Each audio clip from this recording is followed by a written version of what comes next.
Sharafa maallaqaadhaa osoo nama tokkoon gaafanne meeqaan akka deemaa jiru biyya feetan hoo jiraatan akkaataa birriin tokko biyya isin jirtanidha.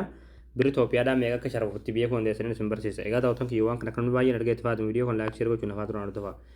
Dursa aappii tokko lula keessatti gabbuufachuun isin barbaachisa. Aappii kana gabbuufachuudhaaf as Google Chrome keessatti galtanii achi booda bakka sarchii kanarratti tokkoof kilikni gootu achi booda bakka sarchii kanarratti gola Oromiyaatti ni barreessanii gola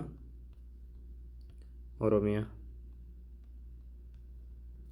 Achi booda gola Oromiyaa kan jalarra sadii baasirratti tokkoof kilikni gootu. Ammallee gola Oromiyaa kan jalarra tokkoof kilikni gootu. Achi booda haala kanaan asitti sifitaa asirratti ta'e koon sarchii kanarratti tokkoof kilikni gootu.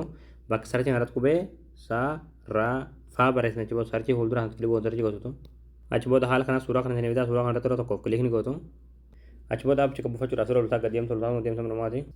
Achi booda dhumarratti qalama diimaadhaan kan barraa'e aappii as tuqaa buufadhaa akka jalatti daawulood kan jirti daawulood kan suttaniiti aappii kana bilbiloo keessatti gabbuufatanii. Hayya daawwatan kiyya aappii gabbuufatanii gargaltanii aappiin kana haala kanaan isin banama jechuudha.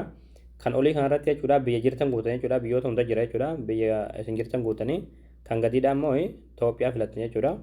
Achi booda birriin tokko biyya isin jirtanidha yookiin immoo birriin isin erguu barbaadan barreessanii jechuudha meeqatti akka isin sharafamu yookiin immoo meeqatti akka isin ergamu beekuu dandeessanii jechuudha.